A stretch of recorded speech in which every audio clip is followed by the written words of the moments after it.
YG와 JYP의 책걸상.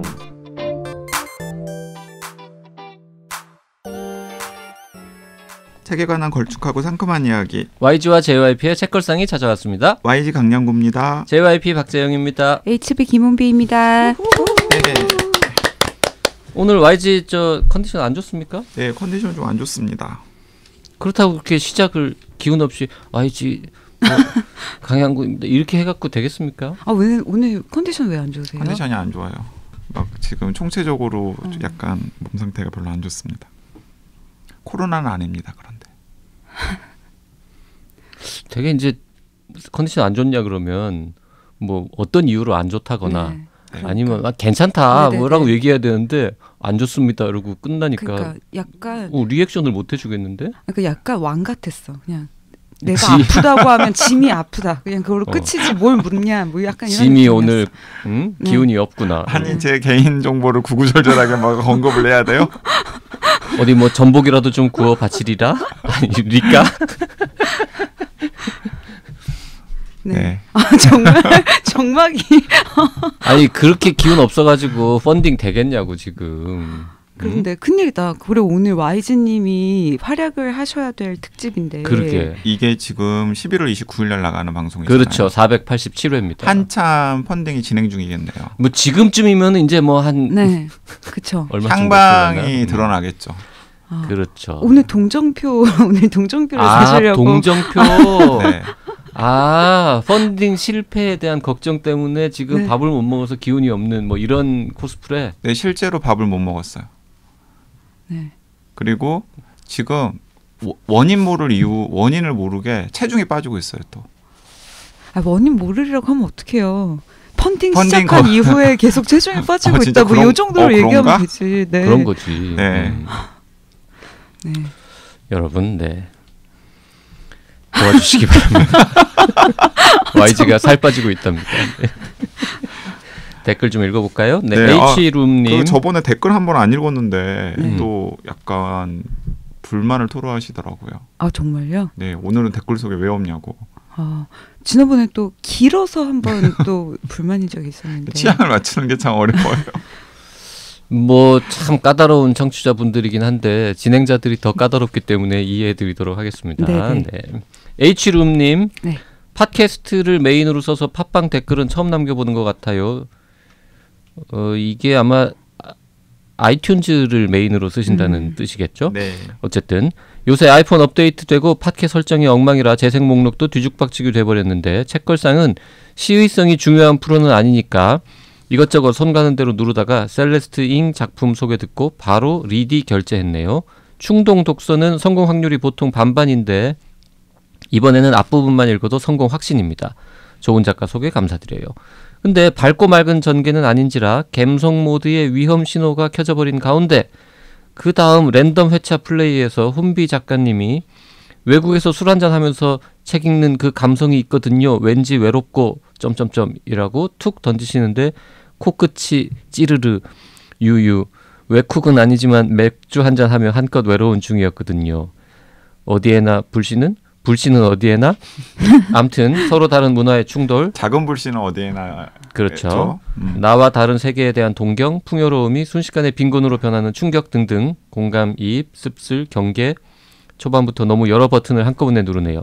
아파테이아가 참 중요한데 불어 위험한 자극을 이끌어드렸나 겁이 날 지경이지만 좋으네요. 그래도 네 다시금 감사합니다. 네, 켈리님께서도 댓글을 남기셨는데요. 언제나 재미있게 듣고 있습니다. 문청이었던 JYP, 평론가의 신 박평, 그리고 박학다식한 YG님 말씀하시는 걸 듣고 있으면 책에서 1차원적으로 소술한 의미 이외에 2, 3차원적인 의미들을 발견하시는 게 너무 대단하다고 느껴졌습니다. 최근 오징어 게임을 보고도 저는 단편적으로 에피소드의 줄거리만 따라가기 바빴는데 많은 유튜브 리뷰에서 캐릭터들이 상징하는 바, 각 게임에서 특정 인물의 행동의 의미 등을 분석한 것들을 보면서 저는 너무 초딩처럼 눈앞에 보이는 것만 보고 이해하는 것 같아 조금 더 폭넓은 사고를 하고 싶다는 생각이 들었습니다. 혼자서 북리뷰도 써보고 했는데 제 수준 이상의 발전은 없는 것 같아서 금방 질리게 되네요. 저처럼 걸음마 수준의 글쓰기와 독서력을 가진 사람이 조금 더 깊은 사고를 할 수 있도록 독서를 하려면 어떻게 하는 게 도움이 될지 혹시나 공유해 주실 수 있는 팁이나 조언 있으시면 감사하겠습니다. 제가 혼비님 답변을 듣는 게 좋을 것 같아서 제가 이 댓글을 가져왔잖아요. 뭐 켈리님도 이걸 JYP가 답변할 거라고 기대하진 않으셨을 거예요. 네. 근데 혼비님 아무 준비 없이 이 어려운 질문에 대한 답변 가능한가요? 혼비님 바로 답변 가능하시죠? 아니 제가 댓글 솔직히 말씀하실 때부터 혹시 하고 되게 불안했는데 이건 제가 봤을 때 박평 전화 찬스 쓰면 안 될까요? 이거? 아니 큰 작가님이 이런 질문에는 바로바로 답변을 할 수 있어야죠. 근데 이건 박평님이 아니 지가 할 말 없으니까 그냥 지금 아무한테나 넘긴 거야. 근데 아니 설마 나한테는 못 넘기고 지금 김원비한테 넘긴 거잖아. 아니 독자와의 만남을 오프라인에서 하고 있는데 갑자기 걸음마 수준의 글쓰기와 독서력을 가진 사람이 조금 더 깊은 사고를 할 수 있도록 독서를 하려면 어떻게 해야 할까요? 하고 질문을 누군가가 하신다면 무엇이라고 현장에서 답변을 하시겠어요? 저 이거 현장에서 받아본 적이 없는데 이걸 받으면 현장에서 박평 전화 찬스를 쓰겠어요. 잠깐만요. 이제 박혜진 평론가님께 스피커폰으로 괜찮네요. 네. 아니 근데 뭐 꼭 사람이 깊은 사고를 해야 돼? 그냥 읽으면 안 돼? 재밌게? 네, 저도 그 깊은 사고에 너무나 강박을 가지실 필요는 없을 것 같아요. 근데 댓글을 다신 어휘나 이런 걸 보시면 말씀은 걸음마 수준의 글쓰기와 독서력이라고 하시지만 제가 봤을 때 걸음마 수준 아니실 것 같거든요. 네, 그리고 네. 제가 좀 약간 당혹스러웠던 게 뭐냐면 제가 모든 걸 다 기억하고 있지는 않지만 켈리님께서 몇 년간 간간히 남겼던 댓글들의 맞아요. 인상을 기억하고 있거든요. 네네네. 그런데 항상 굉장히 진지하면서도 네. 뭔가 메시지가 있는 댓글들을 네. 남기셨던 걸로 기억이 돼요. 네, 저도 그래서, 기억하는 게 몇 개 있어요. 네, 전혀 그 깊은 사고에 대해서 강박을 가지실 필요가 없고 그냥 지금 하시는 대로 네. 글 쓰고 그리고 책 읽으시다 보면은 이제 본인이 만족하는 어떤 성취도 이루실 수 있지 않을까 하는 생각이 듭니다. 그 혼비님 다음에 오프라인 무슨 행사 때 요런 질문 혹은 뭐 이와 비슷한 계열의 이상한 질문 들어오잖아요. 이상한 그러면 뭐라고 답할지. 질문이라고 지금 아니, 규정하시는 어려운 건가요? 심오한. 답변하기 어려운 심오한. 질문, 심오한 이런 네. 질문 들어오잖아요. 네. 그러면 딱 정답을 알려줄게. 뭐예요? YG와 JYP의 책걸상을 들으세요. 그렇게 하시면 되겠습니다. 그걸로 좀 부족하면 좋다. 그걸로 좀 부족하면 네. 강양구 페이스북에 친구 신청을 하라고. 근데 강양구는 친구 신청에도 안 받아준다는 거. 근데 저 지금 약간 다 비슷한 게 떠올랐는데 이제 걸음마 수준의 글쓰기까지는 아니지만 저 같은 경우에 걸음마 수준의 과학 책 독서력을 가지고 있었던 사람이었는데 약간 강한 과학 읽으면서 이제 거기 소개된 책들 읽고 또 이제 거기서 소개된 책들 하나씩 읽고 그 소개를 어떻게 하셨는지 그 방식을 보면서 약간 과학책 독서력이 올해 걸음마에서 약간 벗어난 것 같거든요. 그래서 강한 과학을 읽으시면 네. 되지 않을까. 오늘 혼비님 너무 좋네요. 여행 준비의 기술은 어디 끼어들 틈이 없구나 지금 이 상황에서는. 다음 댓글이나 읽읍시다. 네. 10748602님께서 댓글 남기셨는데요. 노화의 종말, 최신 노화의 트렌드를 알고 싶어서 샀죠. 작가 이력을 보니 대학 교수이시길래 사서 읽다가 그 사짜 냄새 때문에 읽기는 읽었지만 뒤끝이 찜찜해서 내가 이런 책을 읽었다는 게 부끄러워서 후딱 팔아치웠습니다. 최신 책일 때 팔면 값을 잘 받거든요. 그런데 1부, 2부, 3부를 이렇게 정리할 수도 있는 거구나. 책의 내용 요약과 정리도 잘하는 YG라고 말씀을 하셨고요. 이어서 쓰신 댓글인데 그 후로 오래오래 행복하게 살았답니다라는 마지막 줄 동화책에서 흔히 표현되던 그 문장 지금까지 쭉 이어져 기쁨 주고 사랑받는 책걸상 첫 회를 다시 들어보아요. 두 분 소개도 재미있고 아직 방향을 잡지 못해 우왕좌왕하는 것을 듣는 것도 풋풋해서 좋습니다. 찬찬히 1회부터 들으면서 원 에피소드 원 댓글을 해보렵니다. 별걸 다 하네. 그러게요. 이런 게 소소한 기쁨이죠. 장강명 작가님은 시즌이 시작할 때마다 출연하여 책걸상을 빛내주셨는데 풋풋하고 상큼한 첫 방송 걸쭉한 이야기는 도대체 언제 나오는 거죠? 원래 상큼을 제가 맡고 걸쭉을 JYP가 만든 게 우리의 롤 역할 분담이었는데 어느 순간부터 JYP가 자기가 상큼을 하겠다고 나서면서 책걸상에서 걸쭉이 사라지는 상황이 생기는 거죠. 다음 시즌부터 제가 한번 걸쭉을 제가 한번 해볼까요? 그러시죠. 네. 그러시죠, 네. 그 언제나 새로운 시즌의 시작은 장강명과 함께 네. 우리가 이렇게 이제 작가님하고도 약속을 하고 네. 청취자분들하고도 약속을 했는데 네. 아직 장강명 작가한테 연락을 안 했습니다. 우리가. 네. 왜? 펀딩이 성공한다는 보장이 없잖아. 그래서 네. 성공하면 네. 네, 그날로 바로 연락해가지고 네. 녹음 일정을 잡아서 근데 약간 걱정이 되긴 되는 게 장강명 신작이 작가님이 요즘 신작이 없기도 하고 아마도 그 한국 경찰을 주인공으로 한 탈고를 꼭 하겠다라고 한 소설이 잘 안 풀리고 계시는 듯한. 안 풀리면 이런 방송 나와서 한번 우리랑 수다 떨면서 리프레시 해야지 뭐. 네. 예, 어쨌든 네, 초대를 한번 해보겠습니다. 걸쭉한 이야기는 다음 시즌에 김원비 큰 작가님께서 맡아보시겠다고 합니다. 그 김원배 걸쭉이라고 하는 아예 그냥 우리 코너를 만들까? 하나 만들죠. 그러문요님 유혹하는 YG 과학책 다정한 것이 살아남는다. 인류 이주 생존 그리고 코로나 기후 오래된 비상사태 세 권을 연달아 읽고 존 르카레의 모스트 원티드 맨까지 다 읽고 댓글 올립니다. 전부 연관성이 있는 주제 결국 인류의 생존을 위한 인간의 노력과 현재 닥친 생존의 위기를 다루는 점에서 많은 정보와 질문들을 흥미있게 읽을 수 있어서 좋았습니다. 아 이게 제가 다 그 이유가 있었던 큐레이션인데 그걸 정확하게 간파하셨네요. 네. 그리고 또 지금까지 책걸상을 통해서 접했던 책들에서 배운 과학 언어라든가 데이빗 콘먼 같은 작가가 등장할 때는 마음이 뿌듯했고요. 유인원과의 산책에서 읽은 내용도 나와서 역시 책은 읽을수록 더 많은 것을 읽고 싶게 한다는 걸 느꼈습니다. 존 르카레의 매력에 빠져서 이제 그의 책을 파봐야겠어요. 최근에 그의 사후 작품이 출간된 것까지 치면 한 27권 된다네요. 추천 감사합니다. 네.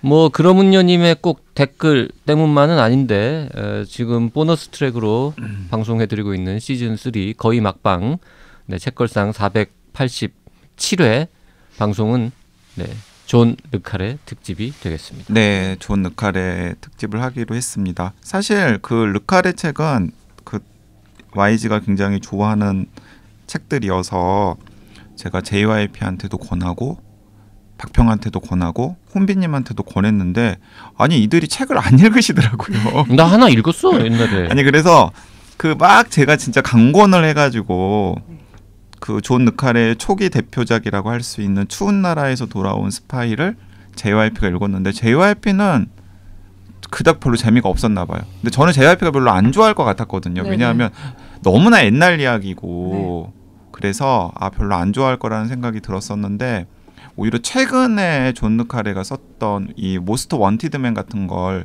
JYP가 처음 읽었다 그러면 이 존 르카레에 대해서 훨씬 더 약간 좀 좋은 이미지를 갖게 되지 않았을까 하는 아쉬움이 들긴 하는데 아무튼 그 이번에 혼비님 모시고 이번 방송을 뭘 할까 기획을 하다가 이렇게 서로 이렇게 딱히 그 또렷하게 제안하시는 책이 없어서 제가 이제 쑥 또 들어가가지고 우리 존 르카레 한번 해보죠. 네. 거기다 약간 또 뭔가 의미도 있긴 있어요. 그 존 르카레가 작년 이맘때 이제 세상을 떴거든요. 네, 일주기. 작년 네. 12월 네. 일주기 특집인가요? 뭐 그럴 수도, 굳이 네. 따지자면 네. 그 존 르카레 특집을 하자라고 했는데 지금 우리 댓글에서도 들었듯이 번역된 것만 막 20몇 권 있고 네. 번역 안 된 것까지 하면 뭐 더 많으니까 40권 다. 네. 이 중에서 도대체 뭘 읽을 그쵸. 거냐 이걸 뭐 한두 권 읽고 어떻게 특집을 하냐 뭐 이런 얘기를 했는데 YG가 자기는 대단 많이 읽었다고 네. 니네만 읽으면 된다는 거죠. 한 권씩 골라서 읽고 알아. 그래서 이렇게 하셨죠. 그냥 나는 추운 나라에서 온 스파이 그거 옛날에 네. 읽었으니까 야, 읽은 걸로 퉁치고 그냥 듣겠다. 혼비님은 정말 대단해. 3권을 읽고 왔다고 이번에? 네. 최근에? 그리고 제가 혼비님한테 이런 이야기를 했거든요. 혼비님이 뜻밖에도 존 르카레의 작품을 하나도 읽지 않으셨다라는 거예요. 근데 제가 그 알고 있는 김원빈은 존 느카리를 좋아할 수밖에 없는 운명을 가지고 있었거든요. 그래서 제가 이참에 꼭 읽으세요.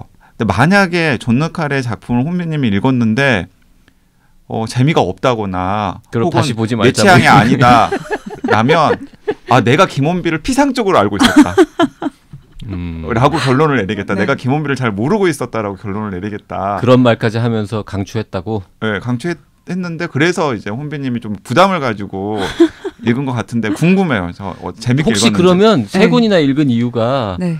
한 권 읽었는데 재미가 없었어. 그래서 이제 피상적으로 알게 된 걸로 결론이 날까봐 혹시 다른 거는 나한테 맞을까 했고 두 번째 걸 너무 읽었어. 또 안 맞아. 그래서 한 권 더 읽은 거야.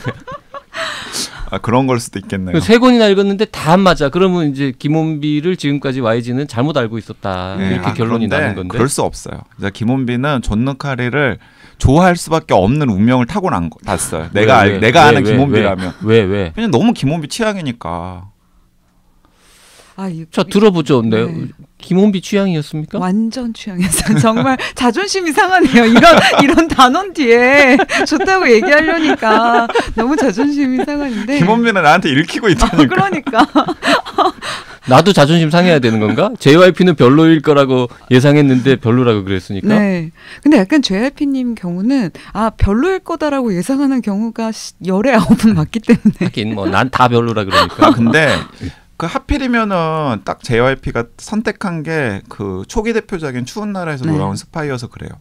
네, 다른 그걸- 책들이었으면 좀 달랐을 거예요. 그걸 선택한 이유는 그게 제일 얇아서 네네. 네. 선택한 얇죠. 거였는데. 근데 저도 후기작은 하나도 못 읽고 왔어요. 저도 초기작 3권 읽고 왔어요. 후기작 읽으면 더 좋을 거예요. 그래요? 네. 이것도 읽히고 있나요? 근데 이 아저씨, 이 할아버지는 너무 책을 두껍게 쓰더라.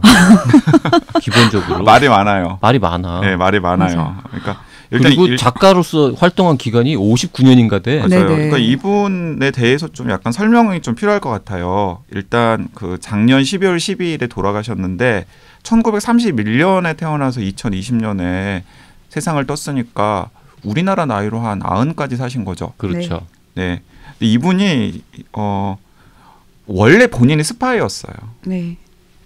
원래 본인이 스파이였습니다. 그러니까 무슨 비밀 작전을 막 많이 수행했던 그런 스파이라기보다는 그 외국 주재 대사관에 보면 그 정보 수집을 네. 담당하는 네. 신분은 외교관이지만은 사실은 이제 스파이인 분들이 있잖아요. 네. 우리나라 뭐 미국 대사관, 일본 대사관에도 당연히 그런 분들이 있고 다른 나라 한국 대사관에도 이제 그런 분들이 있는 것으로 알고 있는데 마찬가지로 이 존 느카리가 실제로 대학을 졸업하고 나서 이제 공무원이 되었는데 정보기관에 소속되어 가지고 그런 외국 대사관에 파견이 되어서 그 나라의 정보를 수집하는 그런 일들을 했고 아마도 뭐 자세한 내용은 본인이 네, 밝힌 적은 없지만 뭐 그 현지에 있는 공작원들을 뭐 포섭하거나 관리하는 네. 일 같은 것도 했을 가능성이 굉장히 크죠. 네.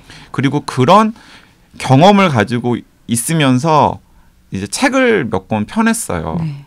스파이를 주인공으로 한 스마일리라고 하는 영국 정보기관의 이 약간 그렇죠. 뭔가 책임자급의 네. 이 스파이가 등장하는 소설을 써냈는데 처음에 한 2편 정도는 별로 시장에서 그렇게 큰 반응을 얻지를 못했는데 JYP가 재미없게 읽었다는 그 추운 나라에서 돌아온 스파이가 너무너무 성공을 한 거예요. 그 작품이 성공하는 바람에 회사 그만뒀다고. 네, 회사 그만두고 들었습니다. 이제 전업 작가의 길로 이제 들어서게 되었죠. 그러니까 우리식으로 따지면 국정원 직원인데 네. 그 어디 뭐 워싱턴 대사관 네. 같은데 파견 나가서 네. 근무하면서 짬짬이 소설을 썼는데 그 주인공이 막 정보기관 요원들이고 뭐 이런 그런 걸 써가지고는 했는데 한 3편 썼더니 대박이 나서 뭐 공무원 해서 뭐하냐 이러고 때려치우고 이제 쭉 썼다 이거잖아, 그치? 근데 네, 그게 여러 맞아요. 설이 있어요. 여러 설이 있는데 되게 신기한 게 제가 르카레 책을 한 권도 안 읽었다고 했을 때 YG님이 되게 놀라셨잖아요. 그러니까 저도 되게 신기한 게 이렇게 유명한 사람의 책을 한 권도 안 읽었다는 게 신기한 게 아니라 저는 약간 스파이, 냉전시대 이쪽에 관심이 되게 많아서 약간 이쪽 책들을 몇 권씩 읽었거든요. 근데 혹시 기억하세요? 그 6년이래. 2018년에 제가 YG랑 JYP님이랑 처음 저녁을 먹었던 날 왠지 느낌상 두 분이 저한테 저녁을 사실 것 같아서 그냥 얻어먹긴 좀 그러니까 한 권씩 선물을 드려야 되겠다 해서 제가 책을 한 권씩 드렸어요. 네, 그때 저한테 그 책 주셨잖아요. 그거 드렸잖아요. 네. 문화적 냉전, 문화적 CIA와 냉전. 지식인들 네. 주잖아요. 그 CIA들이 지식인들을 어떻게 관리하고 포섭하고 그랬는지를 다룬 논픽션을 저한테 선물로 줬었거든요. 네, 왜냐면 그 책이 너무 재밌었어가지고, 그러니까 약간 저는 그렇게 약간 외부 뭐 CIA 책이라든지 아니면 뭐 나의 케임브리지 동지들 라든지 이런 스파이 책들을 되게 많이 읽었고 그 책 안에 르카레 이야기가 항상 있었고 르카레랑 같이 활동한 사람들 때문에 이제 르카레의 생애는 아는데 르카레 책을 정작 한 번도 안 읽은 거예요. 그래서 이 얘기하다 그랬구나. 그래서 그 세 번째 책이 잘 돼서 이제 그만뒀다는 이야기도 있고 사실은 그 추운 나라의 스파이를 이제 거의 탈고할 무렵에 이제 르카레의 직속 상관인 킴 필비? 네. 킴 필비라는 이제 직속 상관이 알고 봤더니 러시아하고 영국의 이중첩자였다는 게 밝혀지면서 그 상관이 러시아에 망명을 했고 망명을 하면서 이제 영국 첩보원들 명단이랑 뭐 신분이랑 다 이제 러시아에 넘기면서 신분이 노출이 돼서 스파이 생을 더 이상 이어갈 수가 없어서 거기서 이제 사실은 책이 대박 나기 전에 이미 스파이로서의 생명이 끝났었다. 이런 이야기도 있더라고요. 스파이로서 생명이 끝나도 뭐 네. 내근으로 런던에 돌아와서 일할 수도 있었겠죠. 네. 그런데 어쨌든 간에 그럼 또 자의반 타의반? 공교롭게도 책이 또 대박이 나는 바람에 진짜 전업 작가의 길로 들어섰고요. 사실 이 존 르카레나 혹은 존 르카레 작품을 읽지 않으신 분들이 스파이 하면은 떠올리는 전형적인 모델이 007 그쵸. 제임스 본드잖아요. 그리고 007 제임스 본드는 영화로 유명하지만 사실은 이언 플레밍이라고 하는 작가의 원작 소설이 있는 그 이제 스파이고 존 르카레 스파이는 영화나 그 이언 플레밍 소설에 나오는 007과는 거의 그냥 정반대 네. 대척점에 있다고 보면 돼요. 근데 르카레 소설도 몇 개 영화나 드라마로 만들어지긴 했어요. 네, 그런데 진짜 그래서 일단은 영웅 등장하지 않아요. 그 존 르카레 소설에 등장하는 스파이나 혹은 주변 인물들은 다 대체로 찌질해요.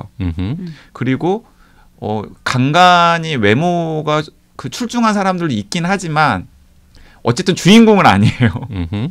외모가 출중한 남성이나 외모가 출중한 여성은 대체로 주인공은 아니에요. 네. 주인공은 대개는 저 사람이 스파이 맞아라고 할 정도로 운동신경 둔하고 네. 약간 배도 나왔고 네. 머리도 점점점 벗겨지는 그래서 딱 보면은 그 뭔가 매력이라고는 외면적인 매력이라고는 전혀 그쵸. 찾아볼 수 없는 그런 사람들이 주인공인 경우가 많고 그 다음에 정의의 화신도 등장하지 않아요. 그 르카레 소설에 나오는 첩보원들은 마티니 이런 거 안 마십니까? 마티니 이런 거 안 마셔요. 알코올 중독자들은 있어요. 알코올 중독자들은 있는데 뭐 이렇게 특정한 무슨 칵테일 같은 것들을 이렇게 좋아하거나 그러지도 않고요. 뭐 젖지 말고 흔들어서 이런 얘기 안 하는 거죠. 담배도 카멜 이런 거 피더라고요. 카멜. 네. 네. 그리고 진짜 방금 말씀드린 것처럼 정의의 사도 등장하지 않고요. 왜 정의의 사도가 등장하지 않냐면 르카레 소설에서 처음부터 끝까지 계속해서 물어보는 게 과연 무엇이 정의냐. 그러니까 당신들이 정의라고 하는 게 과연 정의가 맞냐. 그리고 당신들이 선이라고 생각하는 게 과연 선이 맞냐. 그러니까 선과 악의 경계라는 게 그렇게 뚜렷하냐라는 질문들을 사실 거의 한 수십 년 동안 계속해서 자기 작품을 통해서 던지고 있는 분이기 때문에 진짜 그 작품에서는 뭐 그렇게 선악을 대표하고 있는 전형적인 인물도 등장하지 않고요. 그리고 냉전 시대에 성공한 스파이 소설 치고는 애국심도 그렇게 강조하지 않아요. 네, 맞아요. 네, 네. 놀랍게도 그것도 너무나 좀 놀라운 일이죠. 네. 그런데도 이렇게 또 그 영국을 비롯한 많은 사람들이 그의 소설을 좋아했다라는 것도 좀 놀라운데 네. 근데 어디 읽어보니까 영국 정부가 훈장 준다 그랬는데 나 싫다고 네, 다 거부했어요. 네. 그랬다는데 훈장을 주겠다고 말한 걸 보면 그래도 뭔가 영국의 국익에 도움이 됐다고 정부는 판단했던 그러니까 너무나 걸 텐데. 유명한 작가니까 그렇게 생각했을 텐데 심지어는 세상을 뜰 때는 영국 국적도 아니었잖아요. 뭐, 아일랜드. 아일랜드 아일랜드. 국적. 네. 그러니까 브렉시트 때문에 너무 짜증나가지고 영국 국적. 맞아요. 에이씨 나 이런 포기하고. 이런 나라의 시민이라는 게 너무 부끄럽다. 음. 그러면서 아일랜드의 맞아요. 시민권을 해가지고 네. 아일랜드 사람으로 죽었죠. 아니, 그러니까 심지어 그 추운 나라의 스파이를 나름 자기는 리얼하게 썼는데 그 책을 읽고 그 영국 비밀 정보국에 대한 그 조직에 대한 어떤 환상을 갖는 독자들을 보고 이게 너무 화가 나서 바로 이 환상을 깨부시기 위해 틴커 테일러 솔저 스파이를 썼다는 설도 굉장히 크게 나돌 만큼 그 조직 자체가 조금이라도 환상이 끼어드는 걸 견디지 못했고 말씀하신 것처럼 조직보다는 오히려 그 조직에서 복무해서 자기의 삶을 포기하면서까지 살아야 되는 이 스파이의 어떤 실존적인 고민들 네. 약간 이런 거에 더 초점을 많이 맞춰서 그래서 이제 어떤 사람들 같은 경우는 이 존 르카레는 장르 소설이라기보다는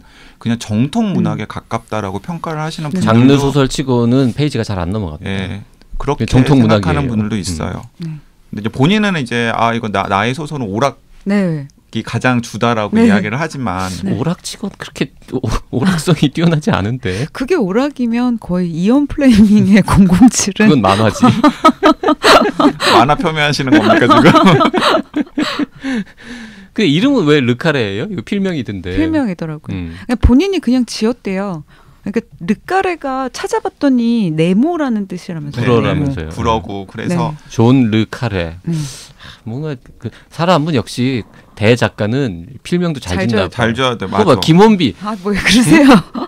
김원비가 본명으로 썼어봐. 우리 본명 응? 잘 기억도 안 나는 그 본명을 어디 가서 밝힌 적도 없죠. 없죠. 오늘 저 네. 보너스 트랙 기념으로 나 지금- 실명 한번 깠. 나 지금 콤비님 본명 생각 안 나. 이 존 르카레 아니 그 본명은 데이비드 무어 코널인데 그래 이것도 진짜- 근사한데. 나도 맞아. 그러면 책을 강량구로 내서 그 책이 잘 안 되는 건가? 그러게.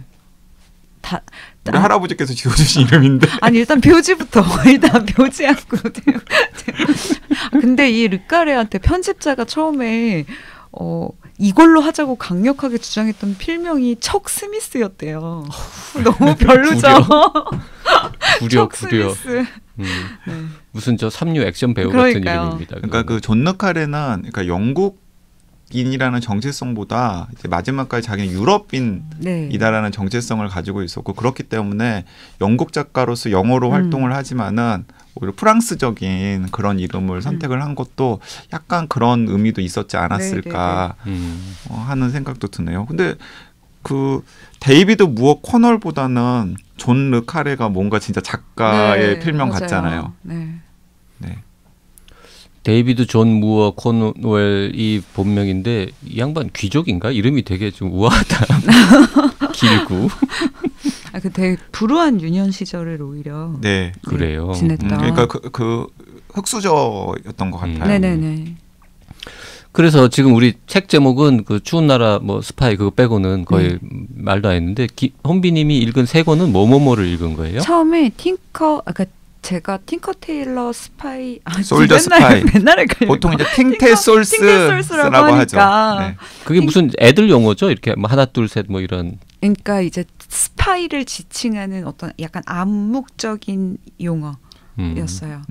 자, 그러니까 이걸 이제 좀 그림을 좀 그릴 필요가 있는데 1961년에 그 정보 스파이 실제로 본인이 스파이를 하면서 이제 첫 작품을 발표를 했고 그게 죽은 자에게 걸려온 전화고 그 죽은 자에게 걸려온 전화에 그 존 르카레 소설에 등장하는 스파이 중에서 가장 매력적인 주인공으로 많은 사람들이 꼽는 조지 스마일리라고 하는 스파이가 등장을 해요. 그러니까 이언 플레밍의 제임스 본드가 있다면 존 르카레에게는 조지 스마일리라고 하는 스파이가 있어요.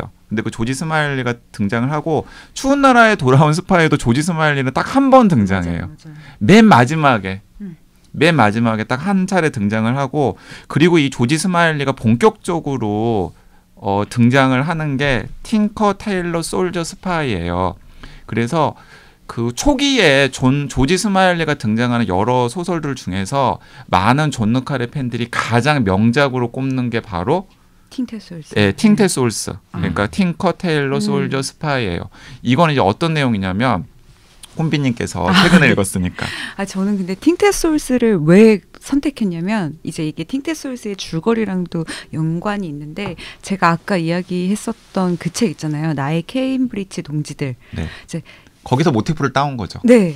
이 나의 케임브리지 동지들이라는 책이 뭐냐면 왜 제가 아까 존 르카레가 그만두기 전에 왜 직속 상관이 이중 스파이여서 이제 망명을 하면서 신분이 노출됐다는 얘기를 했는데 그 직속 상관이 킴 틸비? 네. 킴 필비라는 사람인데 이 케임브리지의 사도 모임이라고 해서 지금도 이어지는 어떤 동아리 모임인데 되게 유서 깊고 영국의 최상류층 자제들이 들어가는 어떤 모임이 있어요. 그러니까 한국식으로 얘기하면 NL 모임 같은 NL 계열의 어떤 모임인데 그 모임이 어느 정도로 똑똑하고 유서가 깊냐면 에릭 홉스봄도 여기 출신이고요. 뭐 버틀런드 러셀, 비트겐슈타인, 그 물리학자 맥스웰, 뭐 경제학자 케인즈 막 이런 사람들이 다 사도 출신이었을 정도로 되게 이제 엘리트 그 정도면은 NL 모임에 비유한 거를 이 양반들이 알면 싫어할 것 같은데. 근데 뭐 이렇게 어떻게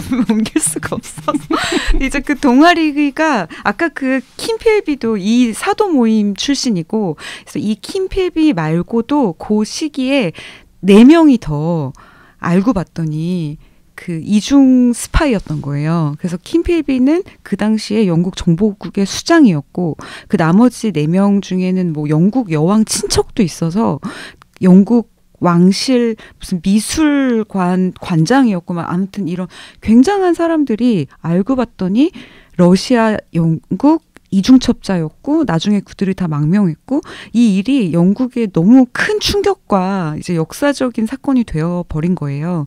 그래서 이제 르카레가 마침 그것 때문에 스파이 신분으로서 이제 노출이 되면서 스파이도 안 됐기도 하고 자기가 직접 겪은 거니까 이 이야기를 가지고 쓴 게 팅테솔스이고 그래서 여기도 보면 케임브리지 5인방을 조금 연상시키는 이제 4명의 이제 영국 정보국의 뭐라고 해야 되죠? 실세들의 이야기가 나오는데 이 실세들에 밀렸던 사람이 이제 방금 얘기했던 조지 스마일리가 원래 이제 실세였다가 이 케임브리지 5인방을 연상시키는 그 4명이 이제 갑자기 치고 들어오면서 이제 거의 실직과 은퇴를 하는데 이제 나중에 이제 이 은퇴한 스마일리한테로 의뢰가 들어오죠. 뭔가 이 4명 중에 정보가 새어나가고 있는 것 같다. 조사가 필요한 것 같다라고 해서 스마일리가 뒤늦게 이제 또 은퇴했었던 사람들을 찾아다니면서 그 당시에 여러 미심쩍었던 어떤 정황, 사건들을 뒷조사하면서 다시 벌어지는 뭐 이렇게 조사해요. 네.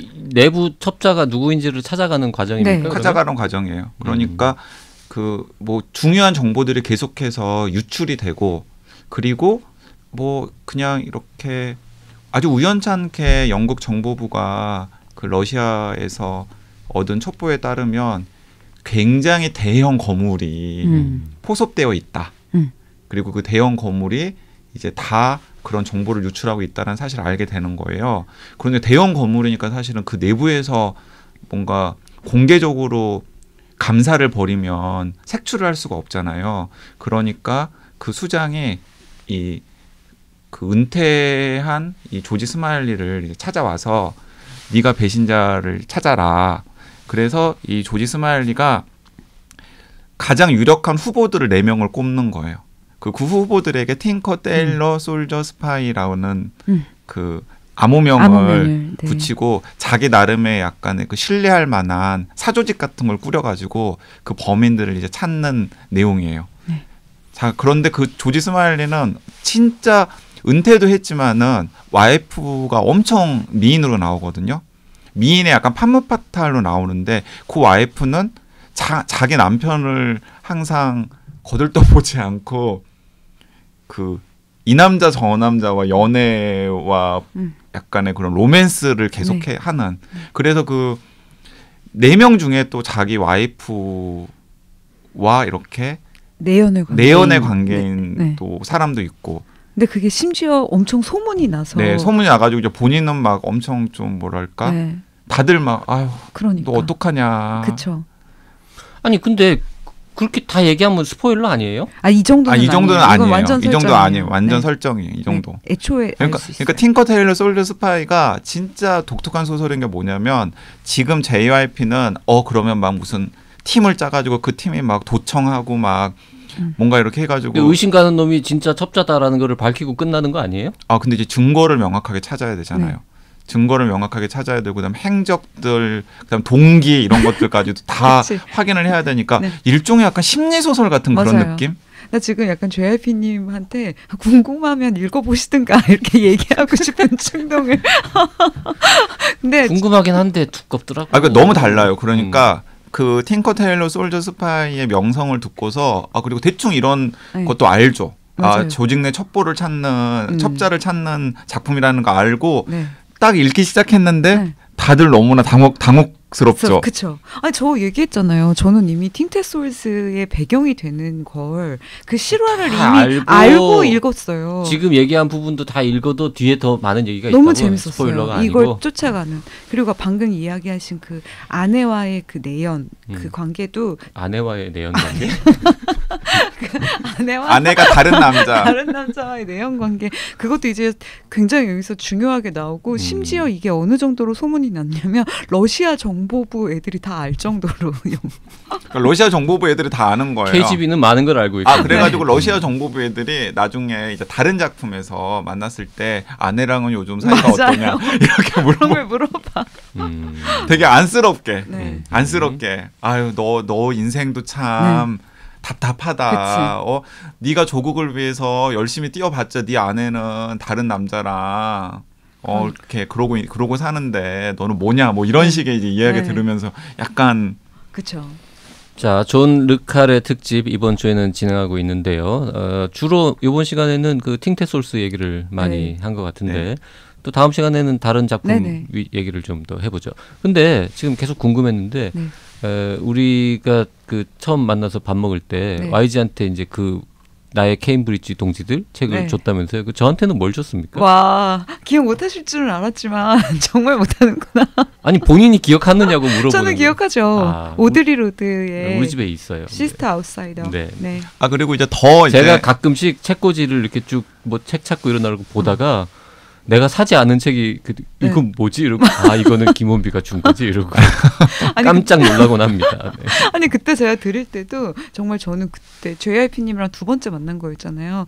이분이랑 같이 일해도 좋겠다라고 생각했던 게 딱 그 책을 딱 드렸을 때 보통은 아유 잘 읽겠습니다라던가 재밌겠다는데 정말 얼굴에 내가 이 책을 읽을까?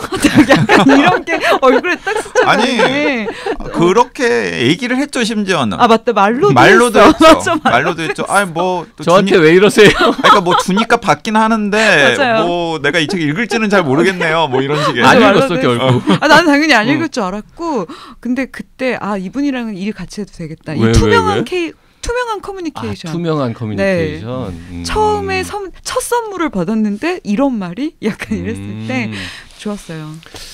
굉장히 뭔가 무례하게 느껴질 수도 있는데 거꾸로 이 사람이 괜찮다고 보여질 수도 있는. 네. 그리고 저도 약간 이제 와서 말하면 안 읽으실 거면 다음에 저를 다시 갖다 주셔도 돼요. 근데 그럴 수는 없지. 또 이렇게 또 가지고 계실 거예요. 네. 그 은퇴하면 읽을지 모릅니다. 네. 그리고 존 르칼에도 우리가 이제 좀 있다가 이제 잠깐 쉬잖아요 시즌이. 네. 그때 이제 시간 남은 또 읽어볼 수도 있죠. 네. 근데 YG님은 그 책 다 읽으셨어요? 문화적 냉전? 문화적 냉전 저는 읽었죠. 다 읽으셨어요? 왜냐하면 저는 관심 있는 분야니까. 근데 약간 좀 책이 잘 쓰인 책 같지는 않더라고요. 좀 중구난방하죠. 네. 여자가 선물한 책은 무조건 읽습니까? 그렇지 않습니다. 그리고 보통 여자가 선물한 책이 별로 없어요. 네, YG의 여자 관계에 대한 얘기는 다음 기회에 하는 걸로 하고, 네, 오늘 방송은 여기까지 하겠습니다. 다음 시간에 다시 올게요. 네, 다음 시간에 뵙겠습니다. 혼비님 감사합니다. 감사합니다.